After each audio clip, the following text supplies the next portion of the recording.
الحمد لله رب العالمين والعاقبة للمتقين والصلاة والسلام على محمد وعلى آله وأصحابه أجمعين عدد خلقه وزنة عرشه ورضا نفسه ومداد كلماته سبحان الله وبحمده سبحان الله العظيم. عزیزان گرامی، السلام علیکم ورحمۃ اللہ وبرکاتہ.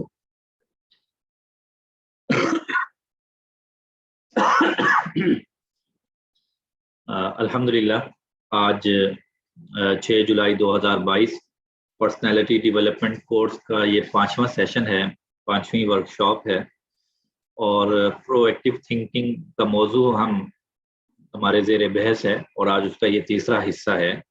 گزشتہ 2 سیشنز میں بھی ہم نے پرو ایکٹیو تھنکنگ کے مختلف اوصاف پر بات کی تھی. آج یہ سلسلے کا انشاءاللہ آخری سیشن ہوگا پرو ایکٹیو تھنکنگ کا، اور یہاں پہ انشاءاللہ آج ہمارا یہ موضوع مکمل ہو جائے گا.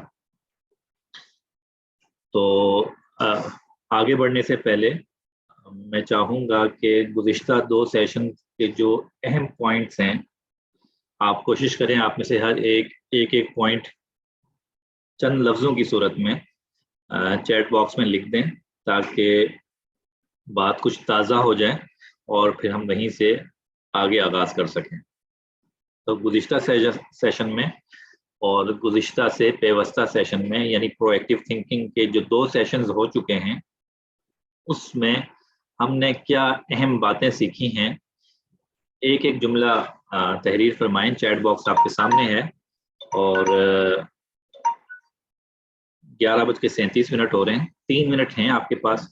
ہم 11:40 تک انشاءاللہ اسی پہ بات کریں گے. گزشتہ 2 سیشنز میں ہم نے کیا کچھ سیکھا، کیا پڑھا، اور پھر وہاں سے آگے انشاءاللہ 11:40 پہ آغاز کریں گے. جی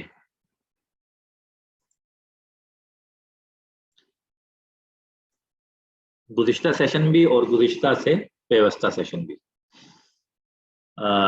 جی اچھا جی، اپنا ریموٹ کنٹرول میں جو آپ کے کامنٹس آ رہے ہیں یہاں پہ پڑھتا جا رہا ہوں، تاکہ سب تک وہ کامنٹس پہنچ جائیں اور ایک ہمارا تکرار ہو جائے. We should not let the situation affect us, کہ ہمیں ایکسٹرنل انوائرمنٹ جو ہے، جو خارجی عامل ہے، اس کو اپنے اوپر اثر انداز نہیں ہونا دینا چاہیے. جی بالکل ٹھیک ہے. اپنا ریموٹ کنٹرول اپنے ہاتھ میں رکھیں. جی بالکل ٹھیک ہے، زبردست. اور مثبت رویہ اختیار کریں. اور we should be in charge of our reactions. بالکل ٹھیک ہے جی، کہ ہمیں اپنے رد عمل اپنے کنٹرول میں رکھنا چاہیے، اپنے انچارج میں رکھنا چاہیے. اور آخرت میں ہم سے یہ نہیں پوچھا جائے گا کہ تمہارے ساتھ کیا ہوا، بلکہ یہ پوچھا جائے گا کہ تمہارے ساتھ جو ہوا اس میں تم نے کیا رد عمل اختیار کیا، کیا طریقہ کار اختیار کیا. جی بالکل درست. ہمارے افعال کی بنیاد دوسروں کا طرز عمل نہ ہو. جی بہت ہی اچھی بات ہے کہ ہمارے افعال کی بنیاد، اعمال کی بنیاد دوسروں کا طرز عمل نہیں ہونا چاہیے، بلکہ ہمارے اعمال کی بنیاد ہماری اقدار، ہمارا تشخص اور ہماری ذمہ داریاں جو ہیں اس کی بنیاد پر ہونا چاہیے. جی اس کے علاوہ انیشیٹر بنے. جی بالکل زبردست، کہ ہم نے خود سے آگے بڑھ کے کاموں کا آغاز کرنا ہے. ہم اس انتظار میں نہیں رہ سکتے کہ کوئی کام ہمارے ذمے لگائے گا تو تبھی کریں گے، اور جو کام ہمارے ذمے نہیں لگے گا ہم وہ نہیں کریں گے. اور رد عمل کے بارے میں پوچھا جائے گا. جی بالکل ٹھیک ہے. اور جو ریپیٹڈ کامنٹس ہیں میں کوشش کر رہا ہوں کہ ان کو میں بار بار نہ پڑھوں. خود اپنی تعمیر اور اپنا ریموٹ کنٹرول اپنے ہاتھ میں رکھنا، اپنی ذات پہ محنت کرنا. جی فیصلے کیسے کرنا ہے؟ جی فیصلے اقدار کی بنیاد پر کریں. رد عمل سے پہلے پاز کرنا سیکھیں. جی بہت زبردست، کہ عمل اور رد عمل کے درمیان ایک وقفہ لائیں، پاز لائیں، اور اس وقفے میں اپنے آپ کو پہچانیں، اپنی اسٹرینتھ کو پہچانیں، اپنے تشخص کو سامنے رکھیں، اور پھر ایک اچھا فیصلہ انشاءاللہ آپ سے صادر ہوگا. خود سے آغاز کرنے والے بنیں. جی بالکل ٹھیک ہے. ہر کام وقت پر کرنا چاہیے. انیشیٹر بنے، خود سے آغاز کرنے والے بنے. اچھا جی، کسی کے عمل ہمارے اختیار میں نہیں لیکن ہمارا رد عمل ہمارے اختیار میں ہے. جی جی، یہاں پہ 11:40 ہو چکے ہیں. 3 منٹ کا ہم نے جو وقت رکھا تھا اس کے لیے وہ ہو چکا ہے. تو یہ بہت سے اہم پوائنٹس ہمارے سامنے آ گئے ہیں. یہ ہماری ایک بہن بیٹی نے بہت سارے پوائنٹس، تقریباً تمام ہی اہم پوائنٹس کو ایک جگہ اکٹھا کر دیا ہے کہ مجھے انتخاب کی آزادی ہے اور میں اپنے انتخاب کا ذمہ دار ہوں. فیصلے اقدار کی بنیاد پر کریں، نہ کہ عارضی اور فوری جذبات کی بنیاد پر. اور اپنا ریموٹ کنٹرول اپنے ہاتھ میں رکھیں. ہم عمل کو کنٹرول نہیں کر سکتے لیکن اپنے رد عمل کو کنٹرول کر سکتے ہیں. خود سے آغاز کرنے والے بنیں، ابتدا کرنے والے بنیں. کسی کے انتظار نہ کریں کہ وہ آپ کو ذمہ کام لگائیں گے، یعنی کہ میسر کو مؤثر بنائیں. یہ بہت اچھی بات ہے. جی جی، تو یہیں تک بات پہنچی تھی کہ اسی دوران ہم نے یہ بات کی تھی کہ جو خارجی عامل ہے اس کو ہم نے اپنے اوپر اثر انداز نہیں ہونے دینا. اور خارجی عامل سے مراد یہ ہے کہ دوسروں کی باتوں کو اور دوسروں کے کہے ہوئے جملوں کو اور ہمارے ساتھ پیش آنے والے حالات و واقعات کو ہمارے اوپر اثر انداز نہیں ہونا چاہیے نیگیٹیولی. اس میں ہم نے یہ بات کی تھی کہ ایک چیز یہ ہے کہ کسی کی بری بات تو بری لگے گی لیکن اس بری بات کو اپنے دل و دماغ میں نقش کر لینا، بٹھا لینا، یہ انسان کے لیے نقصان دہ ہوتا ہے. اور انسان پھر خامخواہ الجھنوں کا شکار ہوتا ہے. دوسروں کے حوالے سے بدگمانیاں بھی پیدا ہوتی ہیں اور اس کے اپنے مزاج میں بھی خرابیاں پیدا ہوتی ہیں. یہاں تک ہم نے بات کی تھی. اسی بات کو تھوڑا سا مزید آگے بڑھاتے ہیں کہ ہم نے پریشانیوں کو کہاں تک جگہ دینی ہے زندگی میں. دیکھیں، اس گزشتہ سیشن کی جو گفتگو تھی اس سے یہ مراد ہرگز نہیں تھا کہ ہمارے زندگی میں پریشانیاں نہیں آئیں گی یا کچھ اس طرح کی بات ہوگی. ایسا نہیں ہے. پریشانیاں آئیں گی اور ہمارے مزاج کے خلاف بھی باتیں ہوں گی، لیکن ہم نے ان کو اپنی زندگی میں کتنی جگہ دینی ہے یہ بڑا اہم ہے. تو یاد رکھیے گا کہ آپ نے کبھی دیکھا یا سنا ہوگا کہ کوئی شخص پانی میں گرا اور اس کے بعد وہ مر گیا، اس کی موت واقع ہو گئی. تو جو شخص پانی میں گرنے سے اس کی موت واقع ہوتی ہے تو بنیادی طور پر محض پانی میں گرنے سے کوئی شخص ڈوبتا نہیں ہے، مرتا نہیں ہے کوئی.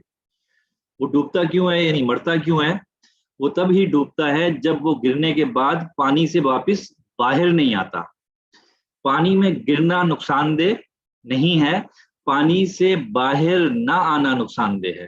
بالکل اسی طرح زندگی کے نشیب و فراز انسان کے لیے نقصان دہ نہیں ہوتے ہیں، لیکن اگر ان نشیب و فراز میں انسان پھنس کر رہ جائے تو پھر وہاں انسان کے عمل کی موت واقع ہو جاتی ہے. تو یہ فرق رکھیں آپ اس کو کہ آپ کے مزاج کے خلاف چیزیں ہوں گی، آپ کو بری بھی لگیں گی، زندگی میں مسائل مشکلات بھی آئیں گی، لیکن ان کا درجہ وہی ہے جو ایک پانی میں گرنے والے شخص کا ہے کہ اس کو غوطہ لگانا آنا چاہیے، اس کو تیراکی آنی چاہیے. تو آلام و مصائب کے سمندر میں تیراکی کرنا سیکھیں، اس میں ڈوبے مت. یہی زندگی کا حسن ہے. اچھا، ہم یہاں سے آگے بڑھتے ہیں اور آج ہم ایک دو موضوعات پہ مزید بات کریں گے. اور میں آغاز میں ہی عرض کر دوں کہ ممکن ہے کہ اس گفتگو کے دوران آپ کے جذبات کے آبگینوں کو ٹھیس پہنچے اور آپ پہ شاید آپ کی سماعتوں پر وہ گراں گزرے. تو لیکن اب ہم 4 سیشنز میں وقت اکٹھا گزار چکے ہیں تو اب ایسی کڑوی کسیلی باتیں بھی ہم کر سکتے ہیں. لیکن ایک یہ کہ ایک حقیقت پسندی سے ہم نے اپنی زندگی کا جائزہ لینا ہے اور اس کا مقصد یہ ہے کہ ہم نے کیسے اپنی اصلاح کرنی ہے اور کیا چیزیں ہیں جو ہماری اصلاح میں رکاوٹ بنتی ہیں. تو اس لیے ان باتوں کو بھی سامنے رکھنا ضروری ہے جو ہمارے مزاج میں رچ بس گئی ہیں مجموعی اعتبار سے، قومی اعتبار سے اور انفرادی اعتبار سے. ان کی نشاندہی بھی ضروری ہے. تو انہی میں سے ایک احساس مظلومیت ہے، وکٹم مینٹیلٹی ہے. یہ ہم میں ایک احساس بحیثیت قوم کے بھی رچ بس گیا ہے. ہم خود کو مظلوم محسوس کرتے ہیں. ہمیں یہ محسوس ہو رہا ہوتا ہے کہ شاید اس کائنات میں، اس زمین میں ہر نظام، ہر شخص ہمارے خلاف سازش کرنے میں لگا ہوا ہے، اور اس طرح کا کچھ ہمارا مزاج بنا ہوا ہے کہ ہر چیز کو ہم سازش کی نظر سے دیکھتے ہیں، اور ہر کوئی ہمیں اپنا مخالف نظر آتا ہے، ہر تیر ہمیں اپنے سم نظر آتا دکھائی دیتا ہے. اور یہ مظلومیت کا احساس یا وکٹم مینٹیلٹی جو ہے، اس کا آغاز ہمارے ہاں کیسے ہوا؟ یہ بنیادی طور پر جب انگریز بر صغیر میں آیا اور یہاں سے جاتے ہوئے یہ تحفہ ایک مسلمانوں کو دے گیا کہ ان کے دل و دماغ میں یہ بات بٹھا گیا کہ تم بڑے مظلوم ہو، تم بڑے بیچارے ہو. اور یہی احساس آج تک ہمارے دل و دماغ میں رچا بسا ہوا ہے. ممکن ہے آپ میں سے بعض احباب کو لگ رہا ہو کہ شاید ایسا نہیں ہے. نہیں، ایسا ہی ہے. دیکھیے، سب سے پہلی بات کہ جب بھی ہم انگریز دور کی بات کرتے ہیں، انگریز کے بر صغیر پر تسلط کی بات کرتے ہیں، تو وہ پوری ہم جو کہانی بیان کرتے ہیں، تاریخ بیان کرتے ہیں، تو اس میں مسلمانوں کو، مسلم قوم کو بیچارے کی حیثیت سے دکھایا جاتا ہے کہ ہم یہاں حکومت کر رہے تھے، ہم بیچاروں پر انگریز نے آ کر قبضہ کر لیا، ہماری حکومت پر قبضہ کر لیا. سوال یہ پیدا ہوتا ہے کہ کیا یہ جو ساری داستان ہے یہ مظلومیت کی اور بیچارگی کی داستان ہے، یا پھر بہت ہی سافٹ الفاظ میں یہ نالائکی کی داستان ہے کہ 7 سمندر پار سے اٹھ کے ایک قوم آتی ہے اور یہاں ہماری برسوں سے، صدیوں سے حکومت ہے، اور ہماری حکومت کا خاتمہ ہو جاتا ہے اور اس پر وہ قابض ہو جاتے ہیں. تو یہ ہماری حکومت کا چھن جانا، یہ داستان مظلومیت ہے یا داستان نالائکی ہے؟ چیٹ باکس آپ کے سامنے ہے، آپ کے خیال سے کیا ہے؟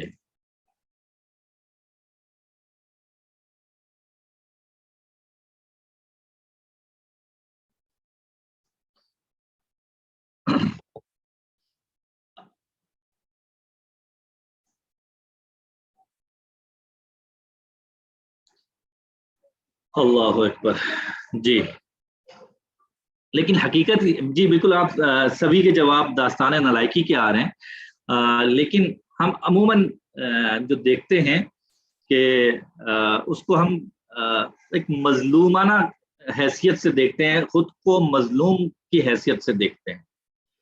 اچھا، یہ بات کیوں کی جا رہی ہے اتنی اہمیت کے ساتھ، اور یہ تصور ہم میں کیوں رچایا بسایا گیا اور اب تک اس قدر ہمارے دل و دماغ میں، رگ و ریشم میں پیوست ہو کر رہ گیا کہ اچھا، اگر کسی کو آواز میں مسئلہ ہے تو بتا دیں، اگر آواز کلیئر نہیں ہے تو میں ہیڈ فون لگا لیتا ہوں، ممکن ہے اس سے خراب ہو جائے مزید، لیکن اگر آواز کا مسئلہ ہے تو بتا دیجیے. آواز کلیئر ہے، آواز کلیئر ہے. جی ٹھیک ہے، جزاک اللہ. جی، یہ بات اس لیے عرض کی جا رہی ہے کہ دیکھیں، جو شخص خود کو مظلوم سمجھتا ہے تو مظلوم کی کبھی کوئی خامی نہیں ہوتی ہے، کوتاہی نہیں ہوتی. جو شخص مظلوم ہوتا ہے تو اس کی کوئی کمی یا خامی نہیں ہوتی کہ اس کی اصلاح کی جائے، بلکہ دوسرا شخص ظالم ہوتا ہے تو اس لیے اس کے ساتھ یہ واقعہ پیش آیا ہوتا ہے. تو جس شخص میں اگر وہ مظلوم نہیں ہے، اور مظلوم سے آخری نتیجے کے طور پہ دیکھیں گے تو ہمیں مظلومیت ہی دکھائی دے گی، لیکن اس کی وجہ، حکومت چھن جانے کی وجہ جو ہے نا، وہ ہمارا مظلوم ہونا نہیں تھا، نالائق ہونا تھا.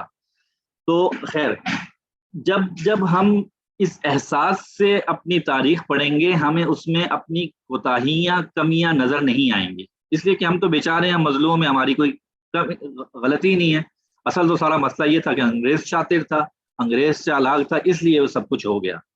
تو اگر ہم اس سینیریو سے، اس چشمے سے تاریخ کا مطالعہ کریں گے تو پھر ہمیں کہیں اپنی خامی نظر نہیں آئے گی، اور خامی نظر نہیں آئے گی تو اس کی اصلاح بھی نہیں ہو سکے گی. تو یہ احساس مظلومیت یا وکٹم مینٹیلٹی انسان کی اصلاح میں اور قوموں کی اصلاح میں سب سے بڑی رکاوٹ ہوتی ہے. ان کو اپنا وہ نکات نظر نہیں آ رہے ہوتے جو قابل اصلاح اور قابل غور ہوتے ہیں. یہ وہ بنیادی وجہ ہے جس کو مد نظر رکھتے ہوئے ہم میں یہ احساس بٹھا دیا گیا تو کوشش کریں، آج ہم اس پر بات کریں گے کہ ہم نے اس احساس کو کیسے اپنے آپ سے نکالنا ہے۔ آج دیکھیں، ہم خود کو محسوس کر رہے ہوتے ہیں کہ ہم تاریخ کے سب سے مشکل ترین دور سے گزر رہے ہیں، کہ اتنے مصائب، اتنی مشکلات اور اتنی سختیاں تاریخ میں مسلمانوں پر کبھی نہیں آئی ہیں۔ ہمیں کچھ اس طرح کا ایک منظر نامہ بسا اوقات ہمیں دیکھنے کو ملتا ہے، اور یہ احساس ہوتا ہے کہ شاید جتنے حالات ابھی کٹھن ہیں، اس سے کبھی زیادہ کٹھن حالات نہیں ہوئے۔ نہیں، ایسا نہیں ہے، یہ ہماری خام خیالی ہے۔ اس سے بھی بڑے اور سخت حالات امتوں پہ آئے ہیں، قوموں پر آئے ہیں، اور شدید ترین آئے ہیں۔ ہم آغاز کریں گے، کچھ واقعات کو دیکھنے کی کوشش کریں گے کہ کیسے کٹھن حالات تھے۔ آغاز کرتے ہیں سب سے پہلے قرآن کریم سے۔ اللہ تعالیٰ ارشاد فرماتے ہیں کہ ام حسبتم ان تدخلوا الجنۃ ولما یأتکم مثل الذین خلوا من قبلکم مستهم البأساء والضراء والزلزلوا حتی یقول الرسول والذین آمنوا معه متی نصر اللہ۔ اس آیت میں اس آزمائش کی شدت کا اندازہ کیجئے کہ جہاں پہ اللہ کے نبی اور ان پر ایمان لانے والے پکار اٹھے کہ اللہ تیری مدد و نصرت کب آئے گی۔ آپ ذرا ان آزمائشوں کا تصور تو کیجئے کہ جہاں پہ اللہ کے نبی بھی پکار اٹھے کہ اللہ اب مدد بھیج دیجئے، تیری مدد کب آئے گی۔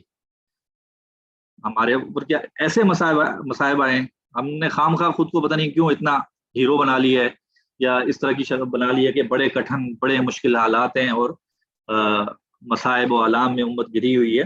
اس سے انکار نہیں ہے، لیکن یہ جو احساس ہے نا کہ جو تاریخ کے بدترین دور سے گزر رہے ہیں، مشکل ترین دور سے گزر رہے ہیں، اور آزمائشوں کا ایک سلسلہ ہے، نہیں، امت پر اس سے بھی شدید وقت آیا ہے۔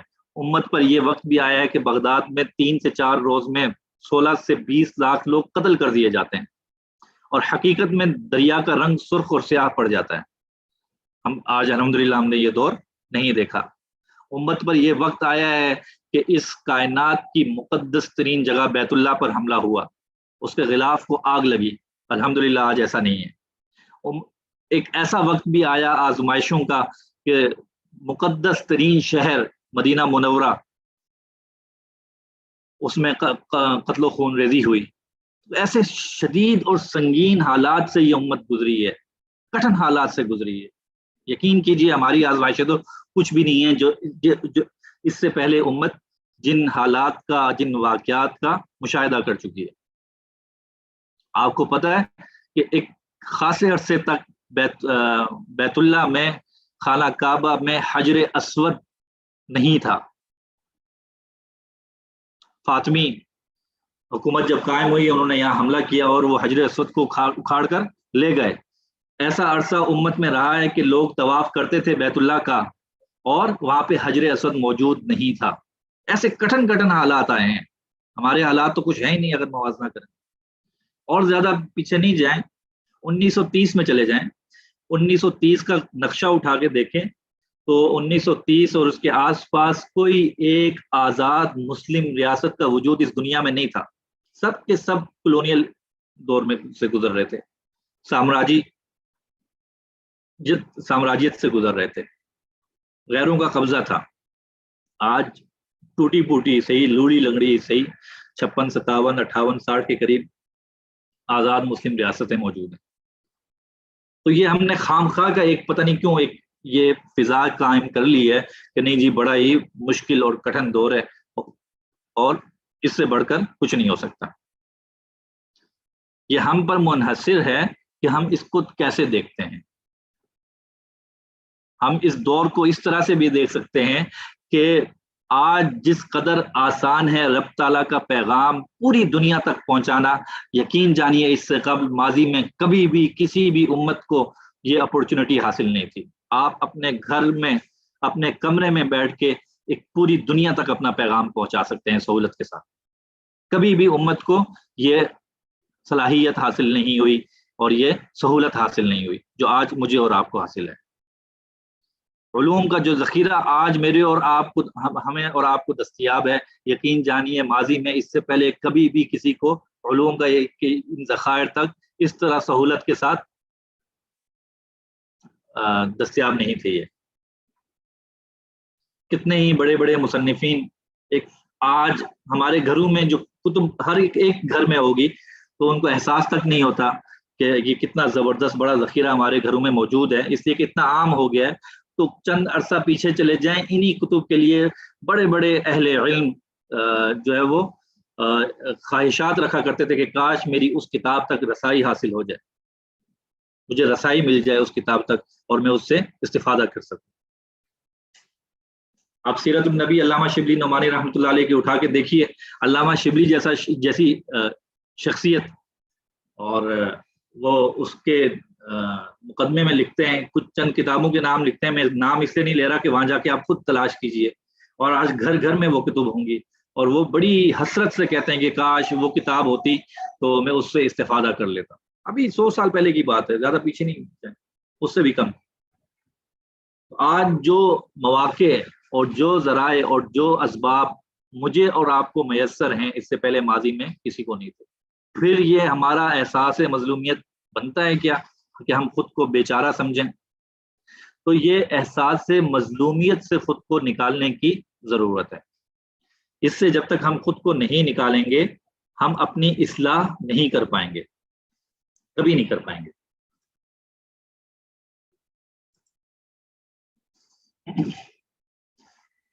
تو خود کو مظلوم محسوس کرنے سے چھٹکارا حاصل کریں. مظلومیت کا احساس انسان کی اصلاح اور اس کے آگے بڑھنے میں رکاوٹ ہوتا ہے. تو اس رکاوٹ کو توڑیے اور حقیقت پسندی کے ساتھ اپنا جائزہ لیں، بحیثیت قوم کے بھی اور بحیثیت فرد کے بھی. ابھی تو ہم بحیثیت قوم کی بات کر رہے ہیں، اور پھر انشاءاللہ ہم اس کو فرد پہ بھی لے کے آئیں گے.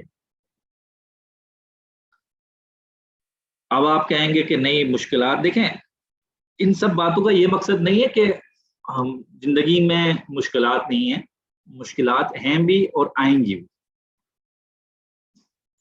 ذاتی طور پہ بھی آئیں گی، شخصی طور پہ بھی آئیں گی، قومی حیثیت سے بھی آئیں گی، امت کی حیثیت سے بھی آئیں گی. لیکن یاد رکھیے گا کہ رب تعالیٰ کی طرف سے جو آزمائش بھیجی جا رہی ہے وہ میری اور آپ کے لیے قابل برداشت ہے، ہماری وسعت میں ہے، ہمارے ظرف کے موافق ہے. اللہ تعالیٰ کی یہ سنت نہیں ہے کہ وہ ہمارے ظرف سے بڑھ کر ہم پر آزمائش مسلط کریں. لا یکلف اللہ نفسا الا وسعہا. اللہ تعالیٰ نے بالکل واضح اپنی سنت بیان فرما دی کہ میں کسی کو اس کی وسعت سے زیادہ مکلف نہیں بناتا. اللہ تعالیٰ کسی کو اس کی وسعت سے زیادہ مکلف نہیں بناتے ہیں. آج جن حالات سے ہم گزر رہے ہیں وہ یقیناً ہمارے لیے قابل برداشت ہیں، ہم بخوبی ان کو بھگت سکتے ہیں، ان میں سروائیو کر سکتے ہیں، ان میں آسانی سے ان کے ساتھ زندگی گزار سکتے ہیں.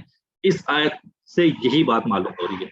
لیکن یہاں ایک چیز یاد رکھیے گا، ایک ہے کہ اللہ کی جانب سے ایک آزمائش بھیجی گئی ہے، وہ تو ہمارے لیے قابل برداشت ہوگی، ہماری وسعت سے زیادہ کبھی بھی نہیں ہوگی.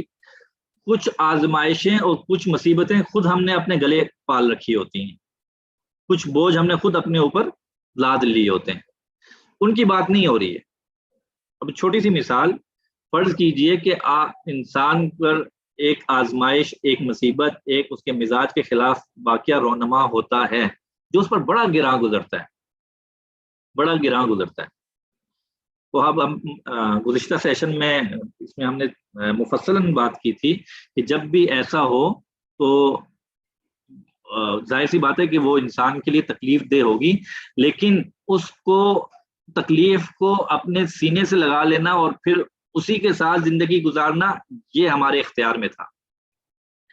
اب اگر ہم اس تکلیف سے خود کو نہیں نکالا اور اس کو اپنے اوپر مسلط کر لیا تو یہ اللہ کی جانب سے بھیجی ہوئی آزمائش نہیں ہے، یہ ہماری اپنی مسلط کردہ آزمائش ہے اپنے اوپر. یہ دونوں چیزوں میں فرق کرنا سیکھیں.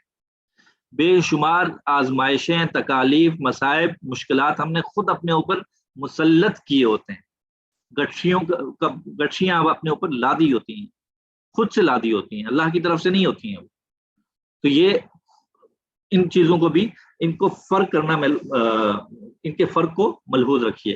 تو اللہ کی جانب سے جو بھی مشکل آئے گی، جو مصیبت آئے گی، وہ کبھی بھی ہماری وسعت سے، ہمارے ظرف سے بڑھ کر نہیں ہوگی، وہ اسی کے موافق ہوگی، اور میں اور آپ اس میں سروائیو کر سکتے ہوں گے تو وہ آزمائش آئے گی. ہم نہ کریں تو ایک الگ بات ہے, لیکن اللہ اس نے بھیجی ہے تو مطلب یہ ہے کہ ہم اس میں سروائیو کر سکتے ہیں, اس کے ساتھ زندگی گزار سکتے ہیں یا اس سے نکل سکتے ہیں, جو بھی ہوگا. تو مشکلات تو آئیں گی, زندگی مشکلات کا نام ہے. اللہ تعالیٰ نے بہت واضح ارشاد فرما دیا, دنیا میں بھیجا اور بتا بھی دیا کہ میں کیا کروں گا. وَلَنَبْلُوَنَّكُمْ بِشَيْءٍ مِّنَ الْخَوْفِ وَالْجُوعِ وَنَقْصٍ مِّنَ الْأَمْوَالِ وَالْأَنفُسِ وَالثَّمَرَاتِ وَبَشِّرِ الصَّابِرِينَ. اللہ رب العزت فرماتے ہیں وَلَنَبْلُوَنَّكُمْ, ہم تو آزمائیں گے. بڑی تاکید کے ساتھ ارشاد فرمایا کہ ضرور ضرور تم کو آزمائیں گے. کیسے آزمائیں گے؟ بِشَيْءٍ مِّنَ الْخَوْفِ وَالْجُوعِ وَنَقْصٍ مِّنَ ہم خوف مسلط کریں گے, بھوک مسلط کریں گے, معیشت کی تنگی مسلط کریں گے, دوسروں کو ظالم و جابروں کو کبھی تمہارے اوپر مسلط کر دیں گے.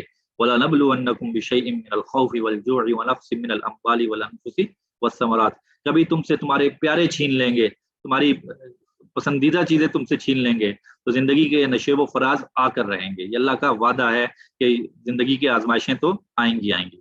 لیکن اس آیت کو بڑا, یہ عقیدے کی آیت ہے, طرز زندگی لائف سٹائل کی آیت ہے.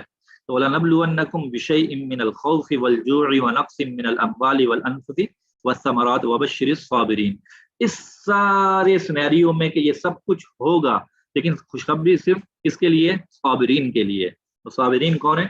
الَّذِينَ إِذَا أَصَابَتْهُمْ مُصِيبَةٌ قَالُوا إِنَّا لِلَّهِ وَإِنَّا إِلَيْهِ رَاجِعُونَ. جن کا طرز عمل کیا یہ ہوتا ہے, جن کا لائف سٹائل یہ ہوتا ہے کہ جب جو مصیبت, جو آزمائش آتی ہے تو وہ کیا کہتے ہیں؟ زبان سے اور طرز عمل سے, یہ زبان سے محض نہیں ہے بلکہ طرز عمل سے بھی یہ کہہ رہے ہوتے ہیں انا للہ و انا الیہ راجعون. جو مصیبت, جو مشکلات بھی آتی ہے اس کو اپنے اوپر حاوی نہیں کرتے ہیں, اپنے اوپر مسلط نہیں کرتے, اپنے دل و دماغ میں اس کو رچا بسا نہیں لیتے, بلکہ کیا کہتے ہیں؟ انا للہ و انا الیہ راجعون, اور آگے چل پڑتے ہیں. یہ ہے صابرین, جو آزمائشوں کو اپنے اوپر مسلط نہیں ہونے دیتے, ان کو اپنے اوپر حاوی نہیں ہونے دیتے, اور وہ کہتے ہیں کہ یہ دنیا عارضی ہے, ہم بھی اللہ کے ہیں اور ہم نے بھی اللہ کی طرف لوٹ جانا ہے, یہ جو کچھ چلا گیا یہ بھی عارضی تھا. یہ لائف سٹائل ہے, یہ طرز زندگی ہے. یہ آیت ہم میں سمجھتے ہیں کہ یہ زبان سے ادا کرنے کے لیے ہیں یہ الفاظ, نہیں, یہ زبان سے محض زبان سے ادا کرنے کے لیے نہیں ہے. زبان سے ادا تو اس لیے کیے جا رہے ہوتے ہیں تاکہ ہم خود کو مخاطب کر کے اس طرف توجہ کر سکیں. اصل تو یہ ہے کہ ہم اس طرز سے زندگی جئیں, اس آیت کو جینا سیکھیں. یہ لائف سٹائل ہے ایک مسلمان کا. انا للہ و انا الیہ راجعون, یہ طرز زندگی ہے. اگر اس انداز سے ہم چلیں گے تو پھر کوئی مشکلات, مصائب, آلام ہمیں تنگ نہیں کریں گے, ہماری عملیت کو متاثر نہیں کریں گے, اور ایک ہم مثبت اور مؤثر انداز سے آگے بڑھتے چلے جائیں گے. اچھا, ابھی تک جو ہم نے بات کی تھی اس میں زیادہ بات اجتماعی حیثیت سے کی تھی کہ ہم کیا سمجھتے ہیں جو وکٹم مینٹیلٹی ہے. وکٹم مینٹیلٹی کا ایک جزو ہے جو انفرادی حیثیت سے ہم میں پایا جاتا ہے, اور وہ ہوتا ہے بلیم شفٹنگ, دوسروں کو مورد الزام ٹھہرانا. اچھا جی, یہ آپ کو نظر آ رہا ہوگا, ہمیشہ میرے ساتھ ہی کیوں, وائی می, ہے جی. بہت سے ایسے ہوتا ہے کہ یہ ہمارے ذہن میں آتا ہے کہ میرے ساتھ ہی کیوں ہوتا ہے ایسا, میرے ساتھ ہی کیوں ہوتا ہے, یا اس طرح کا کوئی جملہ یا تصور ہمارے ذہن میں آ رہا ہے تو یہ الارمنگ ہے. سمجھیے خطرے کی گھنٹی بج گئی ہے اور کہا جا رہا ہے کہ آپ وکٹم مینٹیلٹی کا حصہ بن رہے ہیں. تو یہ جو احساس ہے نا کہ میں ہی کیوں ہمیشہ, مطلب یہ ہے کہ پھر وہی بات ہے کہ ہم خود کو بیچارگی کے اعتبار سے دیکھ رہے ہیں, خود کو بیچارگی کی حیثیت سے دیکھ رہے ہیں کہ ہائے میں بیچارہ, میں بیچاری, میرے ساتھ ہی کیوں ہوتا ہے, میرے ساتھ ہی کیوں ہوتا ہے, میرے ساتھ ہی ایسا اونچی آواز میں کیوں بات کرتے ہیں, میرے خلاف ہی سازشیں کیوں ہوتی ہیں, سب میرے خلاف ہی بات کیوں کرتے ہیں. تو یہ بنیادی وہ تصور ہے, جو یہ بنیادی اظہار ہے اس مینٹیلٹی کا جو ہمارے اندر رچ بس چکی ہے, اور وہ ہے وکٹم مینٹیلٹی, مظلومیت کا احساس. تو ہم نے شروع میں بات کی تھی کہ اس پروگرام میں ہم اپنی ذات کو سامنے رکھیں گے, اور چاہے کتنی تلخ حقیقتوں کا ہمیں سامنا کرنا پڑے، ہم نے اپنی ذات کو سامنے رکھتے ہوئے اس کی اصلاح کی کوشش کرنی ہے، اس کی اصلاح کی کوشش کرنی ہے۔ تو یہ جو ہمیشہ میں ہی کیوں، اس کو اپنے دل و دماغ سے نکال دیں۔ جتنا آپ اس کو اپنے ساتھ رکھیں گے اتنا آپ مزید الجھنوں کا شکار ہوتے جائیں گے، اتنا مزید ہوتے جائیں گے یقینی طور پہ۔ اللہ اکبر۔ کچھ آیات میں نے پیچھے تذکرہ کیا، اگر کوئی واقعی بڑے مصائب سے مشکلات سے گزر رہا ہے تو ان آیات کو سامنے رکھیں اور پھر اپنی زندگی کا جائزہ لیں، اور یاد رکھیں کہ ہم بہت جلدی نا امید ہو جاتے ہیں، اب امید کا دامن ہاتھ سے چھوڑ دیتے ہیں، ہم بہت جلدی کرتے ہیں، تھک جاتے ہیں بہت جلدی، ہار جاتے ہیں بہت جلدی۔ ہلکی سی آزمائش آئی، مشکلات آئی، مصائب آئے اور ہم نے اس طرح کے جملے کہنا شروع کر دیے۔ تو یاد رکھیے کہ امید کبھی بھی نہ چھوڑیے، چاہے مشکل حال اپنے لیے ہو یا دوسروں کے لیے ہو، دونوں ہی صورتوں میں امید کو ہمیشہ زندہ رکھیں۔ پتہ نہیں میں نے وہ حضرت احد کا واقعہ آپ کے سامنے عرض کیا تھا کہ نہیں، آپ اس میدان احد کو سامنے رکھیں، کس درجے کی امید چاہیے آپ کو، اس کے لیے احد کا میدان سامنے رکھیے اور چشم تصور سے دیکھیں کہ مسلمان غالب آ رہے ہیں کفار پر، اور ایک دم سے جنگ کا پانسا پلٹتا ہے اور کفار غالب آنے لگتے ہیں مسلمانوں پر، اور جس کے نتیجے میں 70 مقدس ترین لوگ شہید کر دیے جاتے ہیں۔ ان میں سے ایک ایک شخص رسول اللہ صلی اللہ علیہ وسلم کی آنکھوں کا تارا تھا، آپ کے محبوب، آپ کے قریبی ساتھی شہید کر دیے جاتے ہیں، اور جو دستہ پلٹ کر حملہ کرتا ہے اور ان لوگوں کی شہادت کا باعث بنتا ہے، اس کی سربراہی کر رہے ہوتے ہیں جناب خالد بن ولید، جو اس وقت تک ایمان نہیں لائے تھے۔ اب ذرا آپ تصور کیجئے کہ خالد بن ولید جب اس وقت ان 70 مقدس ترین لوگوں کو قتل کر رہے تھے، شہید کر رہے تھے، مدینہ منورہ کی اس شام کو، اس رات کو سامنے رکھیے کہ غم کا کیا عالم ہوگا پورے مدینہ منورہ میں، رسول اللہ صلی اللہ علیہ وسلم پر وہ دن کیسا کٹھن گزرا ہوگا۔ اس لمحے کو سامنے رکھیں، اس کی سنگینی کو سامنے رکھتے ہوئے ذرا سوچئے تو صحیح، کوئی سوچ سکتا تھا کہ اسی خالد بن ولید کے بارے میں رسول اللہ صلی اللہ علیہ وسلم چند سال بعد فرما رہے ہوں گے کہ سیف من سیوف اللہ، جس نے اللہ کی تلوار دیکھنی ہو خالد کو دیکھ لے۔ خالد اگر احد کے میدان سے اٹھ کے سیف اللہ بن سکتے ہیں تو پھر بہت سو کے لیے بہت سی امیدیں باقی ہوں گی۔ تو یہ امید کا دامن ہاتھ سے نہ چھوڑیں، امید کو باقی رکھیں۔ ہمارے شیخ فرمایا کرتے ہیں کہ مسلمان کے شایان شان نہیں ہے نا امید ہونا اور ڈپریشن میں چلا جانا، یہ مسلمان کے شایان شان ہی نہیں ہے، یہ مسلمان کے شایان شان نہیں ہے کہ وہ نا امید ہو جائے اور ڈپریشن میں چلا جائے، اسٹریس میں چلا جائے، ڈپریشن میں چلا جائے۔ کیوں؟ اس لیے کہ ایسا شاندار تابناک مستقبل اس کا منتظر ہے، تو یہ عارضی سی چھوٹی سی مصیبتیں مشکلات میں کیوں اتنا پریشان ہوتا ہے؟ کیسا ہی شاندار تابناک مستقبل اس کا سامنے ہے۔ اگر وہ شاندار اور تابناک مستقبل دیکھنا ہو تو اس کی ایک جھلک دیکھیے، حوض کوثر پر وہ رسول اللہ صلی اللہ علیہ وسلم کے دست اقدس سے جام پی رہے، اس سے بڑھ کر اور تابناک مستقبل کیا ہو سکتا ہے کسی کا؟ دنیا کے مستقبل کو نہ دیکھیں۔ چلیں مان لیتے ہیں تھوڑی دیر کے لیے کہ تمام مسائل مشکلات آپ ہی کے لیے آ گئی ہیں، آ بھی گئی ہیں، وہ پوری زندگی آپ کے ساتھ رہیں گی، تو پھر دیکھیں تو صحیح کہ مستقبل میں ملنے کیا جا رہا ہے۔ یہاں لوگ دنیا کے مستقبل کے لیے کیسے 15 20 سال کیسے کٹھن گزار دیتے ہیں، اپنے شب و روز اور عزیز و اقارب، اپنی خواہشات اور سب کچھ قربان کر دیتے ہیں دنیا کے مستقبل کے لیے۔ 15 20 سال اپنا کیریئر بنانے کے لیے کچھ بھی مڑ کے نہیں دیکھتے پیچھے۔ تو یہ احساس نکال دیجیے اپنے سے کہ ہائے میں ہی کیوں۔ اور اس کا ایک اگلا ورژن بھی ہے کہ ہمیشہ ہم کہتے ہیں اس کا فالٹ ہے، فلاں وجہ سے ہوا، یہ ہوا، اس کی وجہ سے یہ ہوا، اس کی وجہ سے نہیں ہوا تو کس کی وجہ سے؟ اس کی وجہ سے. کون شامل نہیں ہے اس میں؟ صرف میں. تو یہ جو طرز زندگی ہے، یہ جو طرز حیات ہے، اس سے بچیں. ہم ہمیشہ دوسروں کو ہی مورد الزام ٹھہراتے رہیں گے، آخر کب تک؟ تو خود ذمہ داری لینا سیکھیں.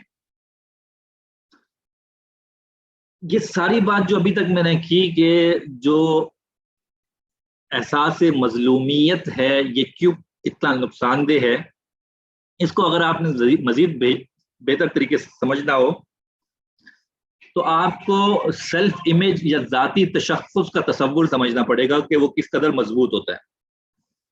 کس قدر مضبوط ہوتا ہے ذاتی تشخص یا سیلف امیج، کہ انسان کا جو تشخص ہوتا ہے وہ کیسے اس کی پوری زندگی کو اپنے زیر اثر رکھتا ہے اور کنٹرول میں کرتا ہے، اور اسی کے موافق انسان زندگی گزار رہا ہوتا ہے.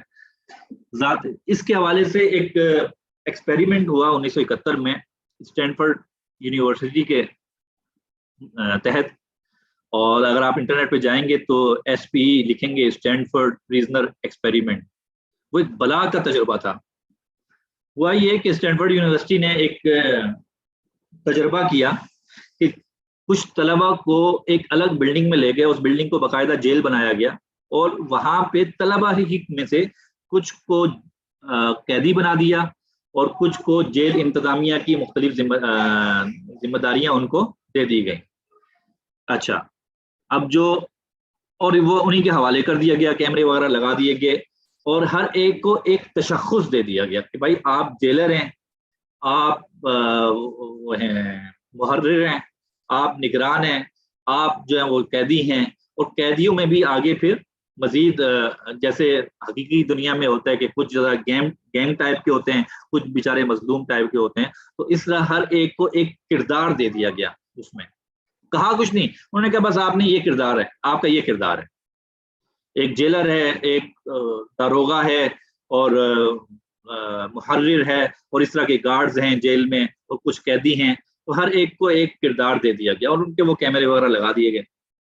اور انہوں نے دیکھا کہ چند ہی لمحوں میں، کچھ ہی وقت بیتا تھا کہ ہر ایک شخص کا جو ذاتی رویہ تھا اس سے پہلے کا، اس میں تبدیلی آنا شروع ہو گئی، اور جو تشخص اس کو دیا گیا تھا اس تشخص کے موافق اس کی حرکات و سکانات ہونا شروع ہو گئی. انہوں نے کوئی کہا نہیں تھا کہ تم نے ایسے بیہیو کرنا ہے، انہوں نے صرف ایک تشخص اور ایک کردار دیا تھا ان کو. وہ جیلر جس کو کردار دیا تھا تو وہ باقاعدہ اسی کردار میں اتر گیا، اس کے چہرے کے تاثرات میں سختی آنا شروع ہو گئی، لب و لہجے میں کرختگی آنا شروع ہو گئی، اور وہ لوگوں کو تکلیف دینا شروع کر دیا. اور دن گزرنے کے ساتھ ساتھ باقاعدہ یہ ہوا کہ اس کو مزہ آنے لگا لوگوں کو تکلیف دینے میں. اور اسی طرح تو یہ پورے لوگ انہوں نے دیکھا کہ جس کو جو تشخص دیا گیا ہے اس نے اسی کے موافق وہ عمل شروع کر دیا ہے. اور جب یہ تجربہ ختم ہوا تو ان طلباء کو ایک نارمل زندگی گزارنے کے لیے باقاعدہ پھر ماہرین نفسیات کی مدد لی گئی، اور ان کے کہیں گے سیشنز ہوتے رہ گئے، ان کی ٹریٹمنٹ ہوا تاکہ وہ باقاعدہ دوبارہ زندگی میں جا کے ایک نارمل زندگی گزار سکیں. یہ فرق، یہ کردار ہوتا ہے انسانی زندگی میں تشخص کا. تو اگر ہمارے ذہن میں قومی اعتبار سے یا انفرادی اعتبار سے تشخص ہمارا بے چارگی کا ہے، مظلومیت کا ہے، تو پھر پورے ہمارے اعمال و افعال و کردار اسی کے گرد گھوم رہے ہوں گے، ہم کبھی اس سے نکل کر باہر نہیں دیکھ سکیں گے. تو یہ اس لیے اتنا ضروری ہے کہ آپ خود کو بے چارگی کے احساس سے نکالیں. یہ بے چارگی کا تشخص انتہائی نقصان دہ ہے، انتہائی نقصان دہ. ایک وہ تشخص ہے جو ہم نے خود اپنے اوپر مسلط کیا ہے، اور ایک وہ تشخص ہے جو رب تعالیٰ نے آپ کو عنایت کیا ہے. کیسا ہی خوبصورت تشخص رب تعالیٰ نے مجھے اور آپ کو عنایت کیا ہے کہ کنتم خیر امۃ اخرجت للناس، سب سے بہترین لوگ.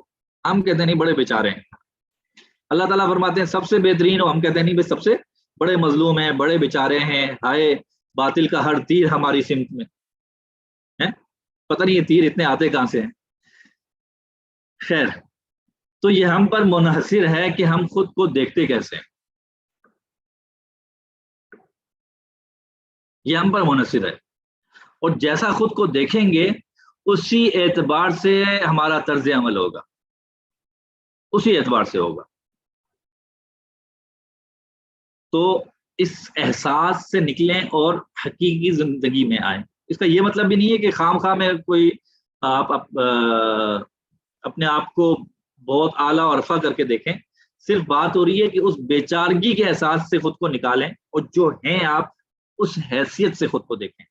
جو کمی ہے اس کو دور کرنے کی کوشش کریں اور آپ کا جو منزل ہے اس کی طرف بڑھنے کی کوشش کریں.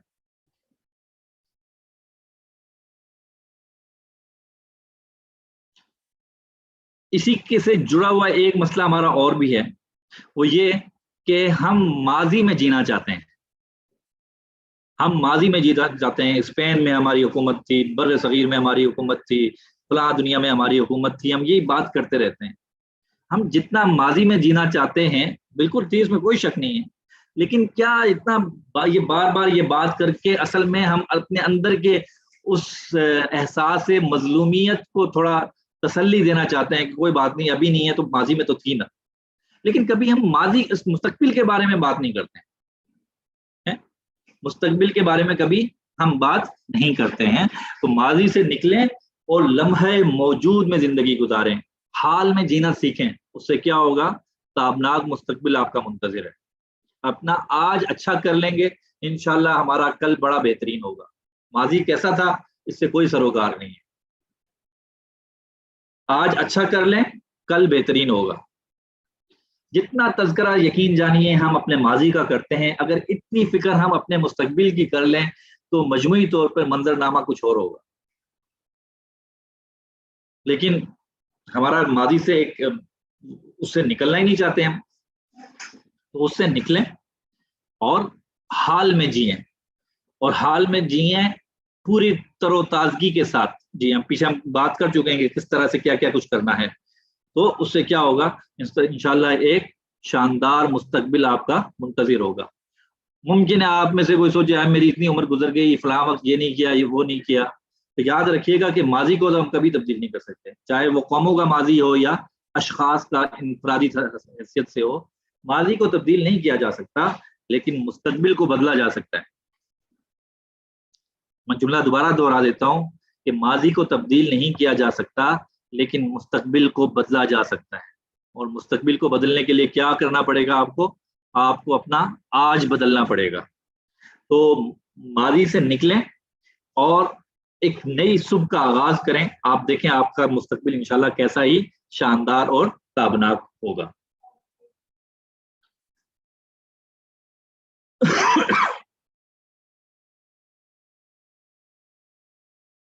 بہت مرتبہ سوالات آتے ہیں کہ ہاں جی اب تو اتنا وقت گزر چکا اور آدھی زندگی گزر چکی، پون زندگی گزر چکی، اتنے سال گزر چکے، ماضی میں یہ ہو گیا، یا میں اس وقت یہ نہیں کر سکا یا نہیں کر سکی. تو اس پر بات کرنے کا کوئی فائدہ نہیں. جو کچھ نہیں کر سکے بات کرنے کا کوئی فائدہ نہیں. ہاں ماضی کو انسان اس حیثیت سے دیکھے کہ کیا اچھا ہوا کیا برا ہوا. جو اچھا ہوا تاکہ اس کو جاری رکھا جا سکے، اور جو برا ہوا اس میں کیا غلطی تھی تاکہ وہ غلطی ریپیٹ نہ کی جائے. بس ماضی کا یہ صرف یہ مقصد ہوتا ہے. اپنے ماضی سے واقفیت بڑی ضروری ہے. آپ ماضی میں جتنا پیچھے دیکھ سکتے ہیں مستقبل میں آپ کو اتنا دور دکھائی دے گا. ماضی کو جاننا ضروری ہے، اس سے انکار نہیں ہے. آپ کو اپنی تاریخ پتہ ہونی چاہیے، لیکن تاریخ پڑھتے ہوئے پھر یہ مظلومیت کا احساس نکالیں اور حقیقت کی نظر سے چیزوں کو دیکھنے کی کوشش کریں. تو ماضی میں آپ جتنا پیچھے تک جائیں گے مستقبل کا منظرنامہ اتنا ہی واضح ہوگا.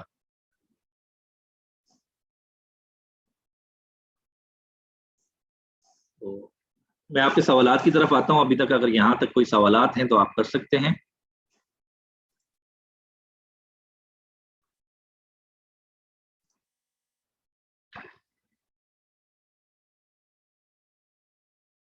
اللہ اکبر.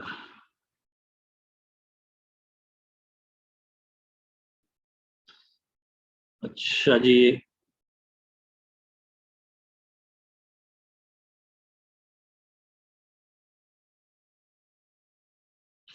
آیت مبارکہ کون سی صورت کی بتا دیجیے جی، کچھ کام خود بھی کر لیجیے. اچھا یہ کسی نے لکھ بھی دیا، جزاک اللہ جی. سورہ بقرہ آیت نمبر 214. یہ آیت تھی ہم حسبتم ان تدخلوا الجنۃ. کسی نے پوچھا ہے کہ آیت نمبر کیا ہے، تو وہیں پہ کسی نے جواب بھی دے دیا کہ یہ سورہ بقرہ آیت نمبر 214 ہے.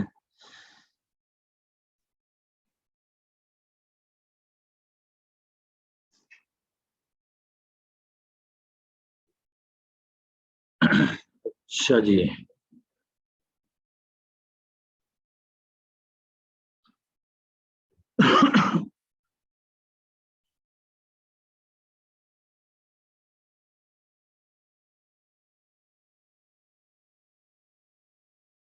دیکھیے جو یہ کہہ رہے ہیں کہ برما، سیریا، افغانستان وغیرہ میں جو مسائل ہیں، تو کیا وہ درد اور وہ چیز نہیں فیل ہونی چاہیے؟ تو اس کا انکار میں نے نہیں کیا، بالکل نہیں کیا. اور یہی کہا کہ یہ مسائل، یہ مشکلات آئیں گی، اور اس کو ہم نے دور کرنے کی بھی کوشش کرنی ہے، مل جل کے، انفرادی حیثیت سے، اجتماعی حیثیت سے، سب کچھ کرنا ہے. لیکن کہیں ایسا تو نہیں کہ ہم مظلومیت کے لبادے میں اپنی غلطیوں سے پردہ پوشی کر رہے ہیں. بنیادی بات کرنے کا مقصد یہ ہے.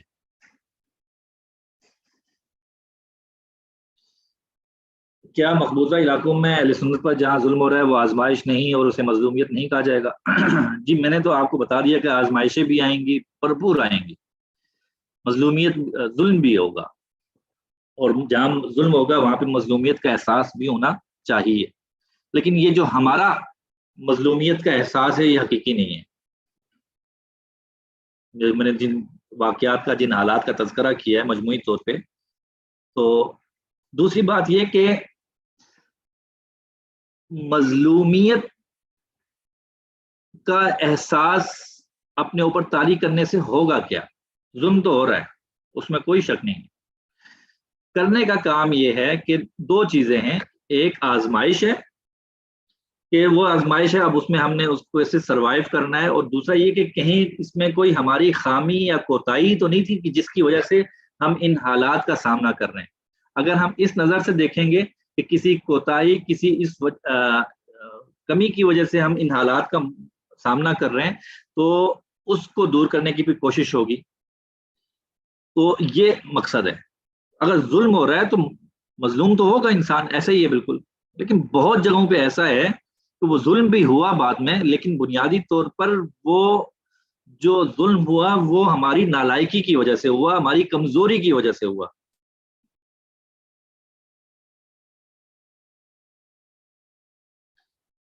اچھا جی.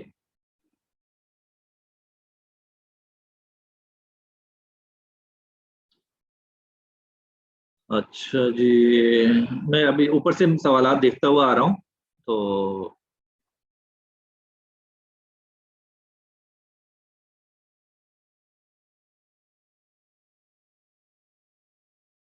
مستقبل کو کیسے بہتر سوچا جائے، کیونکہ بعض اوقات ماضی کے مسائل بھولنے سے بھولتے نہیں.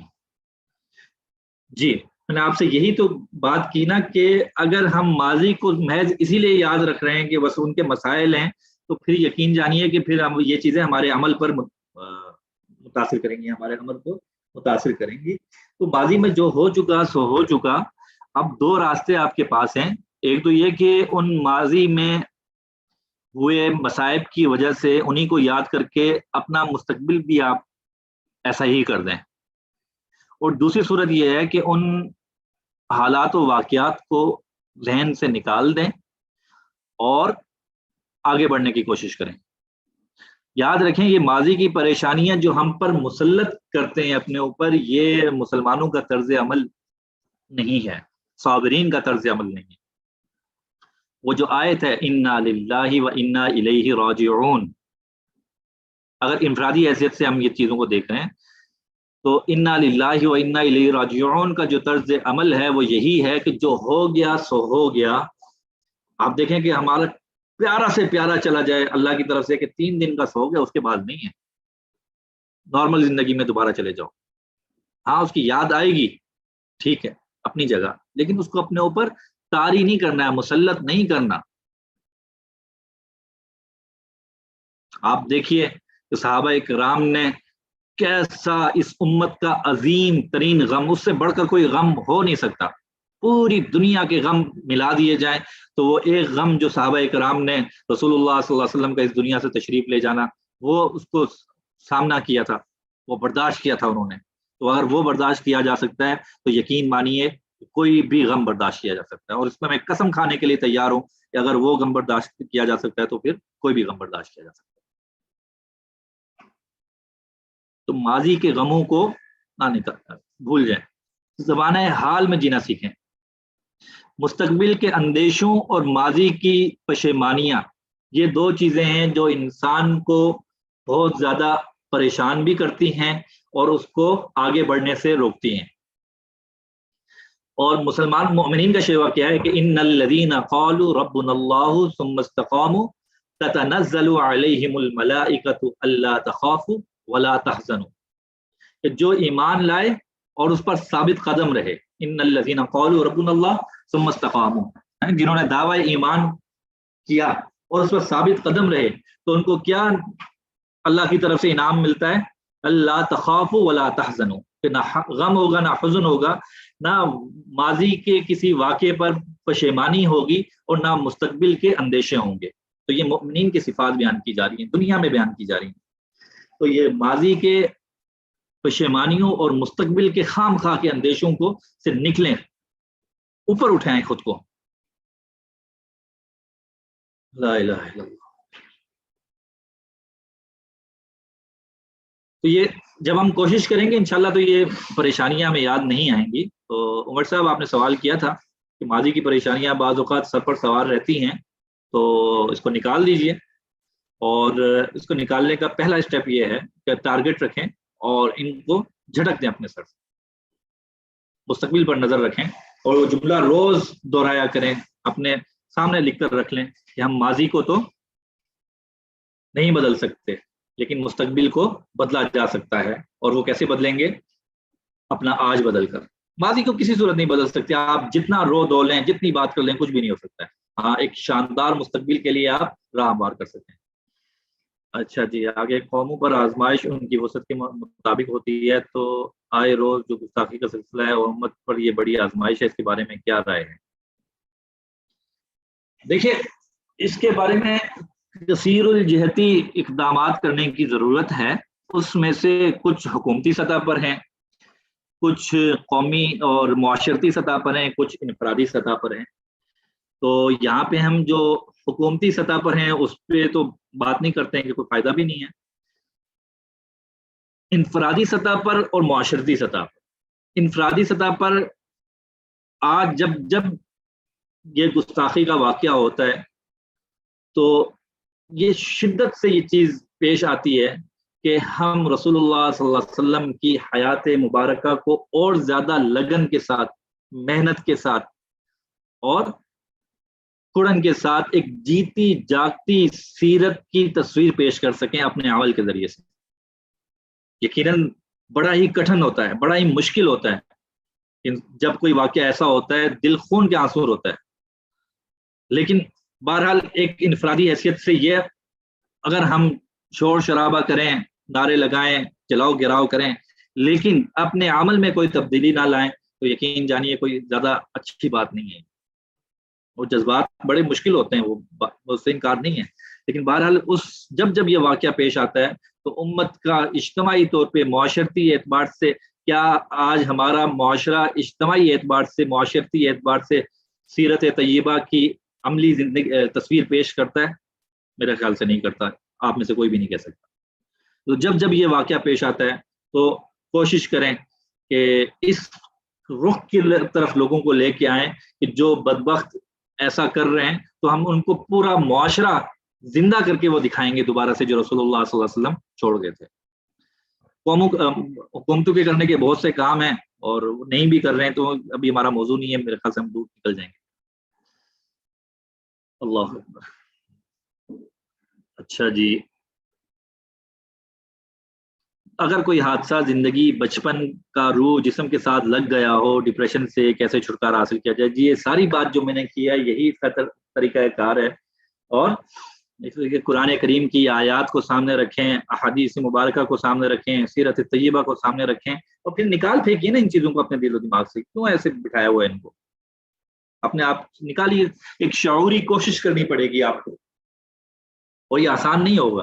اگر آپ نے ایک تصور کو، ایک یاد کو بچپن سے اپنے دل و دماغ میں رچایا بسایا ہوا ہے تو اتنا آسان نہیں ہوگا. اللہ سے مدد مانگیں، دعا کیجیے. ہم بھی آپ کے لیے دعا گوئیں.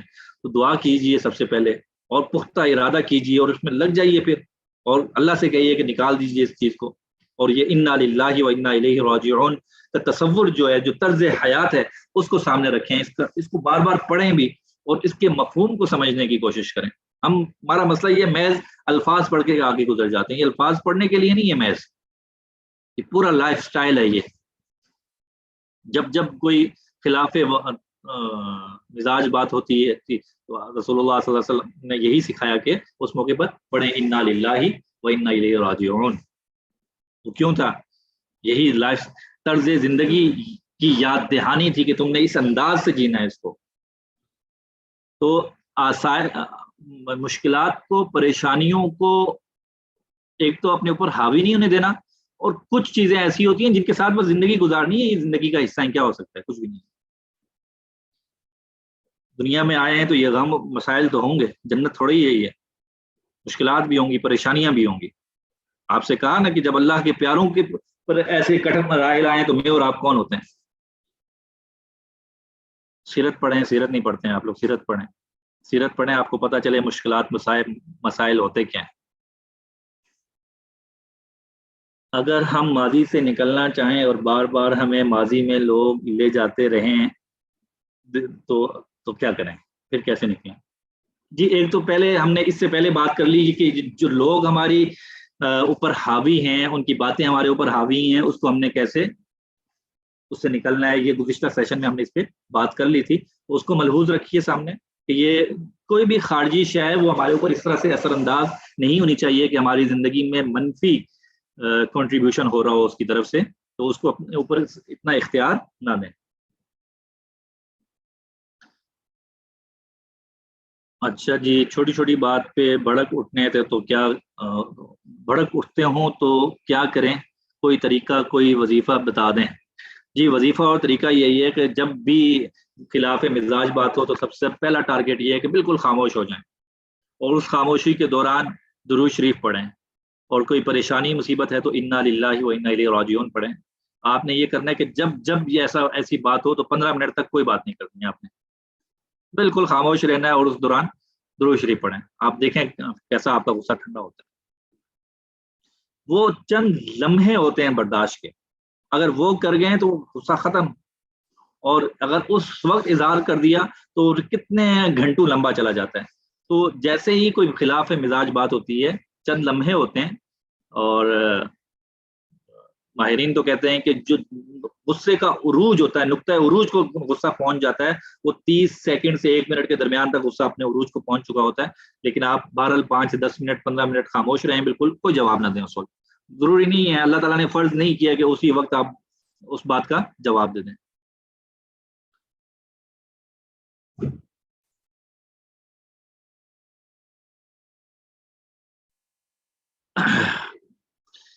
طالبات بھیجا. اچھا، کسی نے سوال کیا کہ طالبات بھیجا سوالات سے گریز کریں. نہیں جی، جس نے جو سوال کرنا ہے کر لیں، اور کوشش کریں کہ سوال ریپیٹ نہ کریں.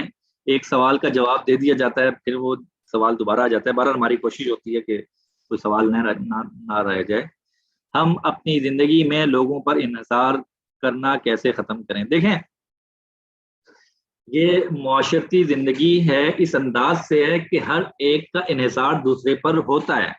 اللہ تعالیٰ نے یہ دنیا ہی ایسے ڈیزائن کی ہے، ورنہ تو معاشرہ چل ہی نہیں پانا تھا. تو انحصار اس طرح سے ختم نہیں ہو سکتا ہے. ہر ایک دوسرے سے وابستہ ہے، اپنی اپنی جگہ ذمہ داریاں ادا کر رہا ہوتا ہے، اور ایک کی ذمہ داری دوسرے کے حقوق ہوتے ہیں. تو وہ جو حقوق ہوتے ہیں بنیادی طور پہ وہ انحصار کرنا ہی ہوتا ہے. تو اگر اس معنی میں ہے تو یہ انحصار تو باقی رہے گا. ہم جو منفی انحصار ہے اس کو ختم کرنے کی بات کر رہے ہیں گزشتہ سیشن سے بھی تک. اس کا طریقہ یہی ہے کہ یہ خام خواہ کی جو چیزیں ہم نے دوسروں کو اختیارات دیے ہوئے ہیں، واپس لیں اس کو، اور اسٹیپ بائی اسٹیپ کریں.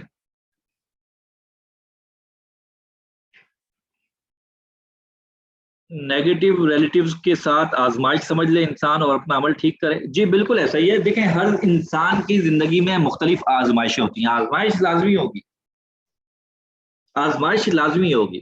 تو کسی کی معاشی اعتبار سے ہو سکتی ہے, کسی کی اولاد کے اعتبار سے ہو سکتی ہے, کسی کی رشتوں کے اعتبار سے ہو سکتی ہے, کسی کی کس اعتبار سے ہو سکتی ہے, جسمانی اعتبار سے ہو سکتی ہے. اور تو آزمائش تو ہوگی. تو ممکن ہے کہ بسا اوقات واقعی میں آپ کے واقعی, اب یہ تو فیصلہ کرنا بڑا مشکل ہے, لیکن ممکن ہے کہ واقعی میں حقیقی طور پہ آپ جن ریلیٹیوز کی بات کر رہی ہوں وہ آپ کے لیے آزمائش ہی ہوں. تو اگر ایسا ہے تو آپ ان کے ساتھ اس آزمائش کے ساتھ جینا سیکھیں. رشتہ ختم تو نہیں کرنا ہے, لیکن بہرحال ایسا ہی ہے. اب وہ کچھ آزمائشیں ہوتی ہیں, یا تو آزمائش انسان کے, میں نے کہا تھا 2 باتیں عرض کی تھی آزمائش کے حوالے سے, کہ جو آزمائش بھیجی جا رہی ہے وہ انسان کی وسعت کے موافق ہوتی ہے, اس سے انسان نکل سکتا ہے یا اس میں اس کو جی سکتا ہے, اس کو اس میں سروائیو کر سکتا ہے, اس کے ساتھ زندگی گزار سکتا ہے. تو یاد رکھیے گا, ضروری نہیں ہے کہ ہر آزمائش سے انسان نکل ہی جائے. کچھ آزمائشیں ایسی ہوتی ہیں جو زندگی بھر ساتھ چلتی ہیں, اس کے ساتھ سروائیو کرنا ہوتا ہے انسان کو. وہ آزمائش پھر بھی اس پہ حاوی نہیں آتی. یہ 2 الگ الگ چیزیں. بھائی بڑے ہو جائیں, خود کرنا بھی چاہیں لیکن کرنے نہیں دیا جائے اور کرنے والا باغی کہلاتا ہے. یہ رویہ معاشرتی اعتبار سے کیسا ہے؟ دیکھیے جی, باغی یہ تو ہمارا طرز عمل ہے کہ ہم خود کو کس انداز سے معاشرے میں پیش کرتے ہیں, ہمارا طرز عمل کیا ہے. اگر ہمارا طرز عمل مصلحانہ ہوگا اور ہم ایک پازیٹیو, ہمارے دیکھیں نا یہ جتنے بھی سیشنز ہیں اس کا ایک دوسرے سے بڑا گہرا ربط اور تعلق ہے. تو جو آغاز میں ہم نے بات کی تھی پازیٹیو تھنکنگ کے حوالے سے, وہاں تک چلے جائیں. تو جب آپ مثبت طرز فکر رکھیں گے, مثبت طرز عمل رکھیں گے, تو اس سے کسی کو مسئلہ نہیں ہوگا, ہر ایک کا فائدہ ہی فائدہ ہوگا. تو وہ معاشرہ آپ سے بغاوت نہیں کرے گا, وہ آپ کو باغی نہیں کہے گا. اچھا جی, مولانا عبداللہ صاحب فرما رہے ہیں کہ سیشن کمپلیٹ ہونے کے بعد یوٹیوب لنک شیئر کر دیا جائے گا, اور گزشتہ ریکارڈنگز بھی اگر چاہیے تو وہ بھی شیئر کر دی جائیں گی. مولانا عبداللہ صاحب گزشتہ ریکارڈنگز یہاں پہ شیئر کر دی جائیں. مولانا زاہد صاحب آپ کر دیں, گزشتہ 4 سیشن جو ہوئے تھے چیٹ باکس میں. سر میں نے پلے لسٹ بھیج دی ہے, 2-3 منٹ اور بھیج دیے. اچھا بھیج دیے جی, مولانا عبداللہ صاحب بھیج چکے ہیں جس میں, جزاک اللہ جی. اچھا جی,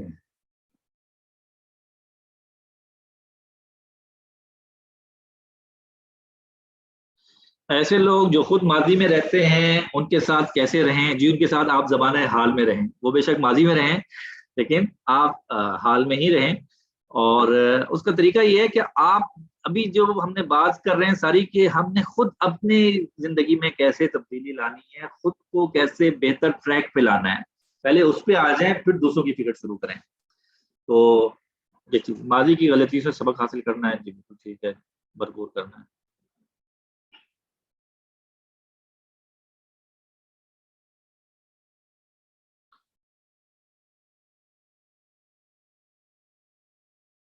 سر ایک ایسا واقعہ بچپن میں ہوا, ویسے تو یاد نہیں آتا, مائنڈ بہت پازیٹیو رہتا ہے, پر جب یاد آتا ہے تو سوچتی ہوں یہ لوگ اتنا کامیاب کیسے ہو گئے.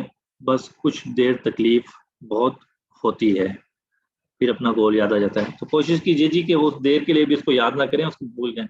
بسا اوقات یہ ہوتا ہے کہ زندگی کے کسی حصے میں جا کے یہ چیزیں غالب آنا شروع ہو جاتی ہیں. تو کوشش کریں ایسی یادوں کو ذہن سے نکالنے کی کوشش کریں, مثبت سوچیں, مثبت چیزیں یاد رکھیں. ہم نے پہلے یا دوسرے سیشن میں بات کی تھی کہ کس چیز کو یاد رکھنا ہے اور کس کو نظر انداز کرنا ہے اور کس کو نمایاں کرنا ہے.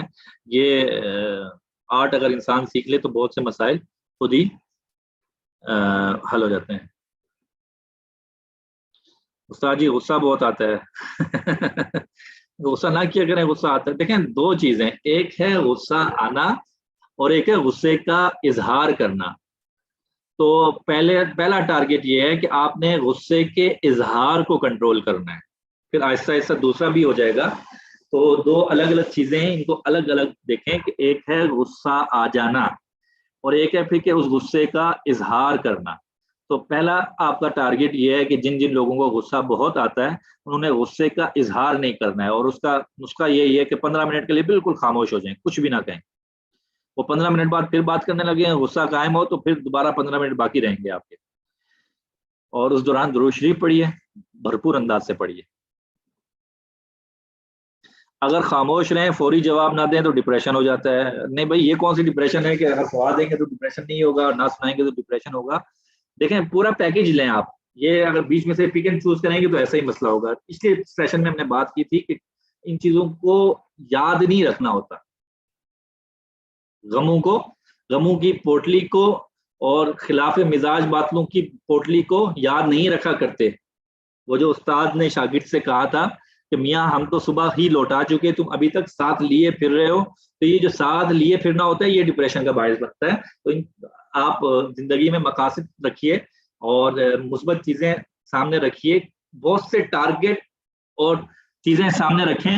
آپ مثال کے طور پہ اگر آپ سیرت پڑھتے ہیں اور قرآن کریم پڑھتے ہیں, تفسیر پڑھتے ہیں, تو ان کے حالات و واقعات اور ان کے سوالوں کو فارغ اوقات میں اپنے ذہن میں جگہ دیں, اس واقعے کو یاد کریں, اس کی پر غور و فکر کریں, تدبر کریں.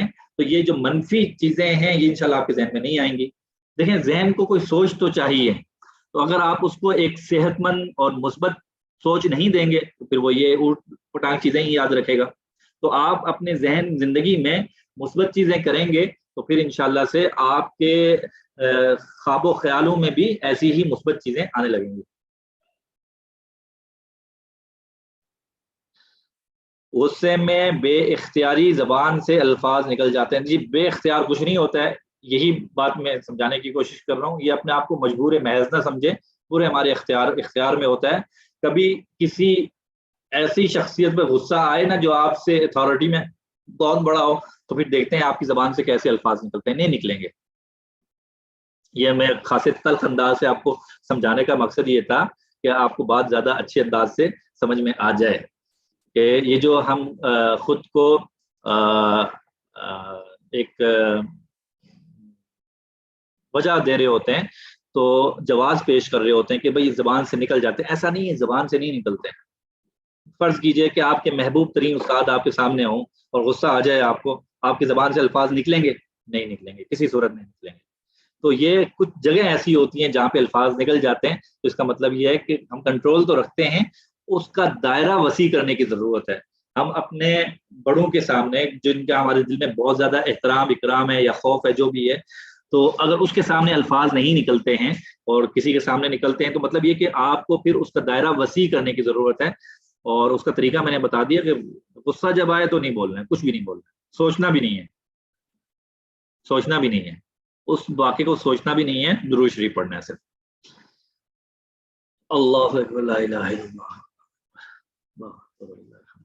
اگر ہم سہتے رہیں اور جواب نہ دیں, اپنی ہر غلطی کو بھی مان لیں, تو لوگ کہتے ہیں کہ اس کو تو سمجھ ہی نہیں, اس میں تو عقل ہی نہیں, ہمیں نیچا دکھانا شروع کر دیتے ہیں. تو کیا کبھی کبھار آگے سے جواب دے دینا چاہیے, یہ بتانے کے لیے کہ ہمیں سمجھ ہے چیزوں کی, لیکن بڑوں کا ادب کرتے ہوئے پہلے چپ رہتے ہیں. دیکھیے کافی طویل سوال ہے اور حقیقی سوال ہے. ایک چیز یاد رکھیے گا, جو ہم کہتے ہیں کہ لوگ نیچا دکھانے کی کوشش کرتے ہیں, تو وہ ہمیں تب تک نیچا نہیں دکھا سکتے جب تک ہم خود کو نیچا نہ دیکھیں. میں اپنے الفاظ دوہرا دیتا ہوں کہ لوگ ہمیں تب تک نیچا نہیں دکھا سکتے جب تک کہ ہم خود نیچا نہ دیکھنے لگیں. تو یہ ہمارے کنٹرول میں ہے کہ ہم خود کو نیچا دیکھتے ہیں یا اونچا دیکھتے ہیں. لوگوں کے کہنے سے یقین جانیے کچھ نہیں ہوتا ہے. یہ ہم نے خام خواہ لوگ کہیں گے, لوگ کریں گے, لوگ کہیں گے اپنے اوپر اتنا حاوی کر لیا اور بچپن سے کیے جا رہے ہیں. تو بہرحال حقیقت ہے یہ چیزیں ہمارے اوپر حاوی ہو گئی ہیں. تو پہلی چیز تو یہ یاد رکھیے گا کہ وہ آپ کا ذہن یہ کلیئر ہونا چاہیے کہ ان کے نیچا دکھانے سے آپ نیچا نہیں ہو گئی ہیں. جب یہ مسئلہ ہوگا تو پھر یہ سوال بھی نہیں ہوگا کہ کبھی کبھی کر لینا چاہیے تاکہ نیچا نہ دکھا سکیں.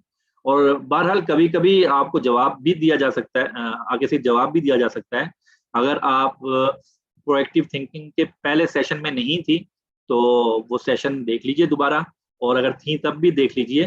اس میں ہم نے بات کی تھی کہ جو ریئیکشن ہے سوچا سمجھا, بسا اوقات ایسا ہوتا ہے کہ آپ کو واقعی میں ایک جواب دینا پڑتا ہے. تو آپ اس کا فیصلہ کر لیں. ممکن ہے کہ وہاں پہ بہتر یہی ہو کہ آپ کو جواب دینا پڑے, لیکن وہ ایک سوچا سمجھا شائستگی کے ساتھ, عمدگی کے ساتھ, اچھے الفاظ میں, اچھے لہجے میں جواب ہوگا, نہ یہ کہ آپ اسے باہر اور غیر محتاط انداز میں اور غیر شائستہ الفاظ میں جواب ہوگا. یہ فرق ہوتا ہے سوچے سمجھے جواب کا اور غیر سوچے سمجھے آٹومیٹکلی جواب کا. جب تک اظہار نہ کریں تو غصہ ختم ہی نہیں ہوتا. جی بس آپ کا وظیفہ یہ ہے کہ جب تک غصہ ختم نہیں ہوتا درود شریف جاری رکھیں. تو 1-2 دن لگیں گے آپ کو, جو 4 مرتبہ غصہ بڑا دیر سے ختم ہوگا, پھر آہستہ آہستہ اس کا دورانیہ کم ہونا شروع ہوگا. تو بہرحال جب تک غصہ ختم نہیں ہو جاتا اس کا اظہار نہیں کرنا ہے آپ نے, اور جب تک آپ نے اظہار کا داعیہ ختم نہیں ہو جاتا آپ نے بات نہیں کرنی. لا الہ الا اللہ. اچھا جی, اگر ہم اپنے مزاج کو درست رکھتے ہیں, درگزر کرتے ہیں, مگر سامنے والا ہم سے مسلسل ایسا عمل کر رہا ہے جس سے ہماری عزت نفس پر چوٹ پڑ رہی ہے تو دکھ ہے سے انسان پڑھنے لگتا ہے, تو کیا کرے؟ تو اس کا جواب میں دے چکا جی کہ بعض اوقات آپ نہ جواب دیں, اور اگر بہت ہی زیادہ ایسا ہے تو ایک شائستگی کے ساتھ, عمدگی کے ساتھ, عمدہ لہجے میں, اچھے الفاظ میں, اچھے برتاؤ کے ساتھ جواب دے دیں. کیا ہو سکتا ہے؟ سامنے کے غصے کے جواب میں خاموش اختیار کرنے والا صابر کہلاتا ہے. معاشرے میں ایسا ہی ہے. اچھا جی, ضروری کاموں کو ٹالتے رہنے کی عادت کیسے بدلی جائے؟ جی اس کے لیے آپ اگلے 2 سے 3 سیشن شامل ہوں انشاءاللہ, اس میں آپ کو بتا دیا جائے گا طریقہ کار. میں اس پہ بات نہیں کر رہا کہ اس میں مختلف مستقل انشاءاللہ ہم بات کریں گے. اگر ہم اپنے مزاج کو درست رکھتے ہیں, چاہیے اس کا جواب میں دے چکا ہوں. سر مجھے جب غصہ آتا ہے تو کسی کو تو کچھ نہیں کہتی, لیکن برداشت نہیں ہوتا تو بہت رونا آتا ہے, اس وجہ سے دن بدن صحت بہت خراب ہو رہی ہے. جی یہ بہت سے لوگوں کا مسئلہ ہے, تو میں نے آپ سے یہی عرض کر دیا کہ غصہ آنے کی صورت میں اتنا کافی نہیں ہوتا کہ آپ خاموش ہو گئے, بلکہ اس کو سوچنا بھی نہیں, اس سوچ کو نکالنے کی کوشش کریں. تو اس کا طریقہ یہ ہے کہ درود شریف پڑھیں اور یہ صحت مند کاموں میں لگیں. بہت سارے صحت مند کام رکھیں, ٹارگٹ رکھیں اپنے, اور چیزیں رکھیں کہ جب یہ اس طرح کی چیزیں ہوں تو آپ کے پاس سوچنے کے لیے کچھ اور چیزیں ہوں, نہ یہ کہ یہ فضول اوٹ پٹانگ چیزوں کو اپنے دل و دماغ میں جگہ دینے کے لیے آپ کے پاس وقت انشاءاللہ نہیں بچے گا. اچھا جی, انسان کمزور ہے. جی انسان کمزور ہے, بالکل ایسا ہی ہے, لیکن مجبور محض نہیں ہے اور اس کے اختیار میں ہیں یہ چیزیں. کیا غصہ کنٹرول کرنے کے لیے کوئی میڈیکل ٹریٹمنٹ لینی چاہیے؟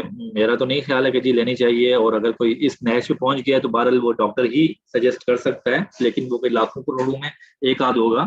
میں اب ہر بندہ جی دوائیاں لینا شروع کر دے تو یہ کوئی ٹھیک عمل نہیں ہے. جی میں نے کوشش کی ہے کہ تمام سوالات کے جوابات دے دیے جائیں. اگر کسی کا سوال میں نہیں لے سکا تو یہاں پہ دوبارہ کاپی پیسٹ کر دیجیے اوپر سے, یا دوبارہ لکھ دیجیے, میں انشاءاللہ عرض کر دوں گا.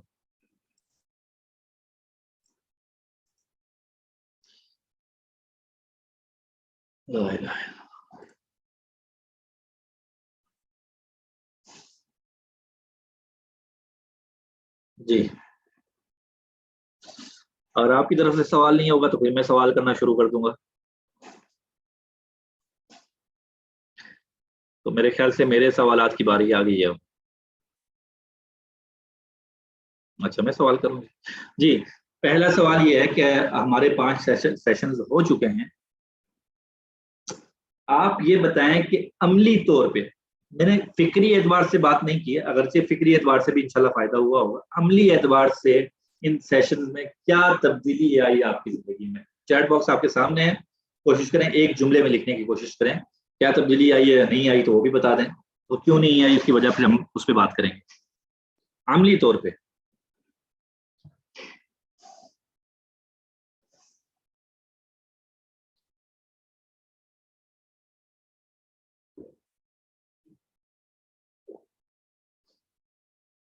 جن کی پہلی کلاس ہے وہ گزشتہ 4 سیشنز لازمی دیکھ لیں, اور آج کی کلاس تبھی جا کے کامل طور پہ سمجھ سکیں گے.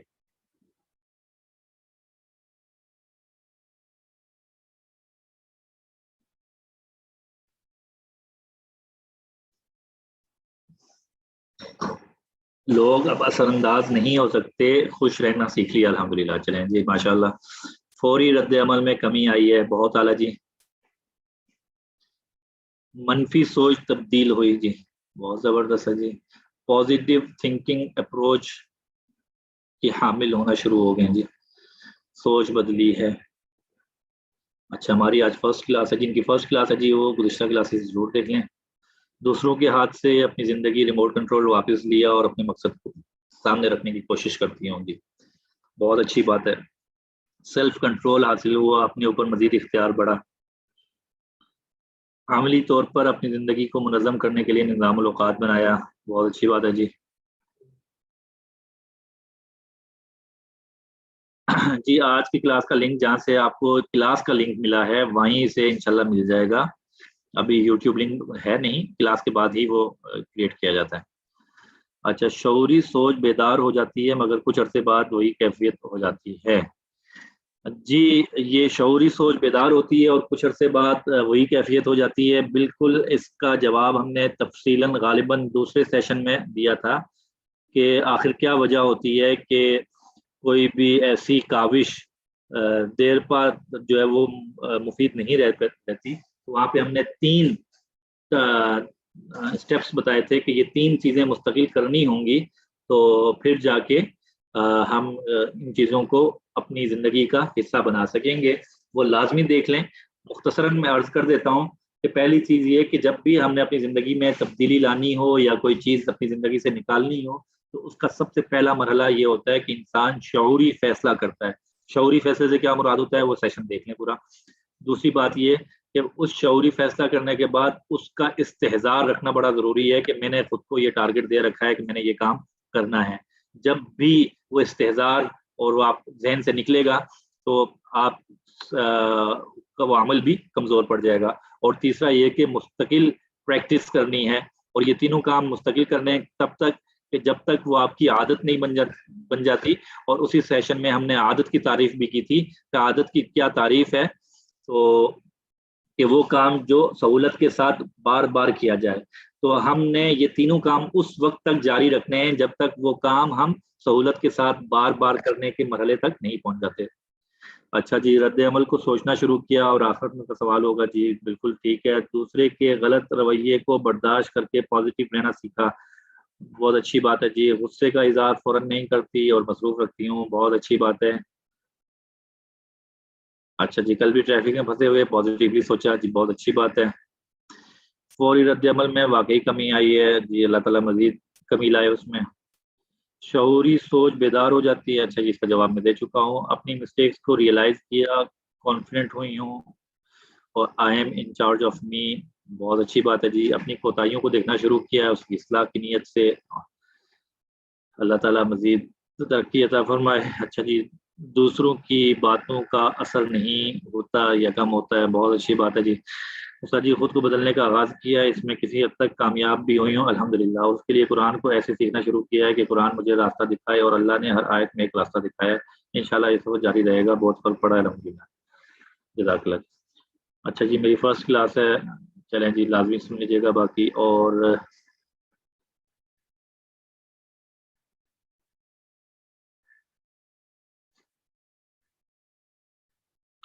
میرے شوہر کا انتقال ہو گیا رمضان میں. چھوٹے بچے ہیں، ہر وقت پریشانی رہتی ہے. کسی سے کوئی بات کرنے کا دل نہیں چاہتا. اپنے آپ کو کیسے کنٹرول کیا جائے؟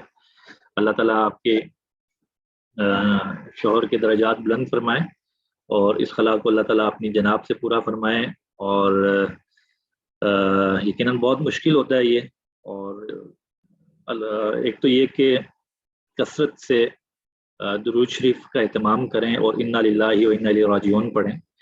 اور دیکھیے سب سے پہلے خود کو ذہنی طور پہ تیار کریں کہ آپ نے اس چیز سے نکلنا ہے. اس لیے کہ اگر آپ اسی ذہنی رویے میں رہیں تو یہ آپ کے لیے بہت نقصان دہ ہوگا اور پھر آپ کی وجہ سے آپ کے بچوں کے لیے بہت نقصان دہ ہوگا. تو پالن ہار جو ہے وہ رازق جو ہے پالنے والا وہ اللہ ہے اور اللہ کی ذات ہے. یہ ہمارا ایمان ہے. اس کو سامنے رکھیں اور اپنے بچوں کی تربیت کو ٹاپ پرائرٹی رکھیں. ٹاپ پرائرٹی رکھیں. تو میں نے کہا کہ سب سے پہلے ذہنی طور پہ خود کو تیار کیجئے کہ کتنا اہم ہے اس کنڈیشن سے نکلنا، اس صورتحال سے نکلنا. اس لیے کہ یہ آپ کے لیے بھی نقصان دہ ہے اور آپ کے بچوں کے لیے بھی نقصان دہ ہے. تو اس سے نکلیے. اور جیسا کہ میں نے عرض کیا کہ صحابہ اکرام کی زندگی کو سیرت پڑھیں. صحابہ اکرام کی زندگی کو دیکھیے کہ انہوں نے رسول اللہ صلی اللہ علیہ وسلم کے وصال کو برداشت کیا. باقی غم تو اس کے مقابلے میں چھوٹے ہی ہیں. تو بہرحال اللہ تعالیٰ آپ کو استقامت عطا فرمائے, اور آغاز آپ نے دعا سے کرنا ہے, اللہ تعالیٰ سے مانگ لیں. اللہ کی 2 انگلیوں کے درمیان میں ہے مخلوق کے دل, تو اللہ تعالیٰ سے مانگیے کہ آپ کو صبر عطا فرمائے. ہم بھی آپ کے لیے دعا گو ہیں, ہم سب آپ کے لیے دعا گو ہیں. اللہ تعالیٰ آپ کو صبر عطا فرمائے اور ہمت عطا فرمائے اس پریشانی سے نکلنے کی, اور اللہ تعالیٰ آپ کو یہ قوت بخشے کہ آپ ایک صحت مند زندگی کی طرف بڑھ سکیں. اچھا جی, اپنی غلطیوں کا پتہ چلا, جی ٹھیک ہے. میں ریموٹ کنٹرول اپنے ہاتھ میں لینے کی کوشش کی, جی بالکل ٹھیک ہے. trying to remain myself of not thinking of myself as the victim, جی بہت اچھی بات ہے. اچھا جی, اپنی بہت سی کمیوں کوتاہیوں کا علم ہوا, چلیے جی اچھی بات ہے. کوشش کیجیے آپ ان کو دور کرنے کی. نیگیٹو تھنکنگ کم ہوئی, انشاءاللہ اصلاح کی کوشش شروع کی ہے. چلیے, یہ تمام باتیں موٹیویشنل اسپیکر سے سنی تھی, لیکن یہ سوچ تھی کہ ہمارا دین میں یہ ایسے ہے یا نہیں. لیکن جب آپ مولانا سے سنی تو یقین ہوا اور عمل پختگی اس کے سے ہونے لگا. اچھا جی, ڈپریشن سے نکلنے کی کوشش کی, اللہ تعالیٰ آپ کی مدد و نصرت فرمائے. کسی اور کو مورد الزام ٹھہرانا یا بات بات پر بہانہ بنانا چھوڑ رہی ہوں, فوری رد عمل سے پرہیز کر رہی ہوں. اللہ تعالیٰ مزید ترقی عطا فرمائے. احسان اوان صاحب لنک شیئر کر دیے گئے. مولانا عبداللہ صاحب آج کی کلاس میں 3-4 مرتبہ شیئر کر چکے ہیں. یہاں پہ ایک لنک آ رہا ہے, دیکھ لیں, اوپر لکھا ہوا ہے تعلیق ٹریننگز پلے لسٹ, اور اس میں نیچے لنک ہے, تو وہ وہاں پہ کلک کر کے چلے جائیں. گزشتہ کلاسز کے ہی لنک ہیں وہ. اچھا جی, جزاک اللہ جی, اللہ تعالیٰ آپ کو بھی جزائے خیر عطا فرمائے. اب بلڈ پریشر ہائی نہیں ہوتا, جی بہت اچھی بات ہے, گولیاں کھانا چھوڑ دیں. اچھا جی, گھر میں کوئی ڈپریشن کا شکار ہو, اس کے کیسے اصلاح کریں. جی ابھی دیکھیں, سارا فوکس ہم نے اپنی شخصیت پہ رکھیں, اور جب ہم خود ان چیزوں میں کا شکار نہیں ہوں گے, یا یہ ہمیں پتا ہوگا کہ خود ڈپریشن سے کیسے نکلنا ہے, تو پھر ہم کسی دوسرے کو بھی نکال سکیں گے نا. تو اگر جہاز سے سفر کیا ہو تو وہاں بڑا دلچسپ ایک ہدایت دی جاتی ہے کہ اگر خدا نخواستہ کسی حادثے کی صورت میں کسی بھی وجہ سے جہاز میں آکسیجن لیول کم ہونے لگے, تو وہاں کہا جاتا ہے کہ ایک دم وہ ماسک نکل آتے ہیں اوپر سے, لٹک جاتے ہیں نیچے. تو وہ ماسک کے حوالے جس میں آکسیجن ہوتی ہے, وہ ہدایت دی جاتی ہے کہ پہلے آپ نے خود ماسک پہننا ہے اور پھر دوسروں کو پہنانا ہے. تو جی پہلے خود ماسک پہنیں اور خود ان چیزوں کو سیکھیں کہ ہم نے کیسے اس میں سروائیو کرنا ہے, اور پھر آگے انشاءاللہ دوسروں کا بھی کرنے لگیں گے. تو خود ان تجربات سے گزرنا بڑا ضروری ہے. چلیے جی, میرے خیال سے آج کا ہم سیشن یہاں ختم کرتے ہیں. اچھا جی, پہلے سمجھتی تھی کہ every reaction there is an opposite and equal reaction, Newton law. نہیں جی, وہ نیوٹن لا کچھ اور ہے, اور اس پر دیکھیں وہ ایک الگ چیز ہے. وہ ایک سائنسی چیز کے حوالے سے ہے کہ ہر چیز کا ایک رد عمل ہوتا ہے اور اسی کے موافق ہوتا ہے, اسی کے برعکس ہوتا ہے. یہ معاشرتی طرز زندگی اس رول کی حامل نہیں ہے. ہم نے رد عمل کو کنٹرول کرنا ہوتا ہے اور اس کے موافق زندگی گزارنی ہوتی ہے. چلیے جی, الحمدللہ آج ہمارے 5 سیشنز یہاں کمپلیٹ ہو چکے ہیں, اور ان سیشنز میں ایک اس کا لب لباب اور خلاصہ سا آپ کے سامنے عرض کر دوں کہ پہلے 2 سیشنز میں ہم نے چند ابتدائی باتیں کی تھی, اور آخری 3 سیشنز میں ہم نے پرو ایکٹیو تھنکنگ کی پہلی 4 اوصاف پڑھے ہیں اس میں ٹوٹل ہم نے.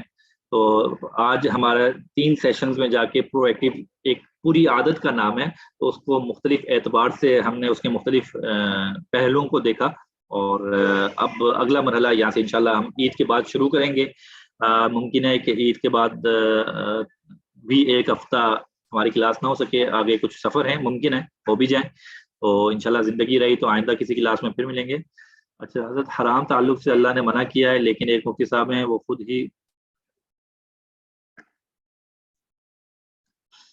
جی, آپ نے جنہوں نے یہ پرسنل سوال کیا, مسئلہ پوچھا ہے, یہ کسی دارالفتہ سے پوچھ لیں.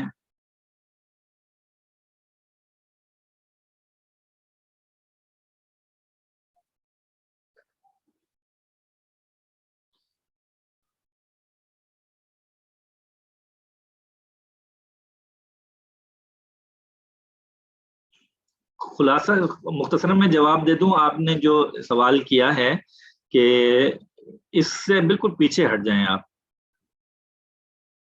میرا مشورہ ہے آپ کو. باقی اب ہر کوئی اپنے حالات کو بہتر سمجھتا ہے, تو کوشش کریں کہ بالکل اس کو اپنے دل و دماغ سے بھی نکال دیں اور اس چیز سے بالکل پیچھے ہٹ جائیں. جی مجھے مولانا عبداللہ صاحب اجازت ہے آج کے لیے؟ جی حضرت بالکل, جزاک اللہ. جزاک اللہ عبداللہ صاحب, آپ کا بھی, آپ کی معاونت میں کلاس بڑی اسلوبی سے ہو جاتی ہے. اللہ تعالیٰ آپ کو بھی جزائے خیر عطا فرمائے, اور ابراہیم اکیڈمی الکاف انسٹیٹیوٹ کو اللہ تعالیٰ جزائے خیر عطا فرمائے, اس کی پوری انتظامیہ کو, کہ ان کے ذریعے سے ہم ہر ہفتے بیٹھ جاتے ہیں اور اپنی اصلاح کے حوالے سے کچھ نہ کچھ بات کر لیتے ہیں. اللہ تعالیٰ آپ تمام احباب کو دنیا اور آخرت کی بھلائیوں سے مالا مال فرمائے, یہ دنیا بھی اچھی کر دیں, حسین بنا دیں, اور آخرت بھی شاندار اور تابناک بنا دیں. آپ تمام احباب بھی دعا میں یاد رکھیے. السلام علیکم ورحمۃ اللہ وبرکاتہ. وعلیکم السلام ورحمۃ اللہ وبرکاتہ.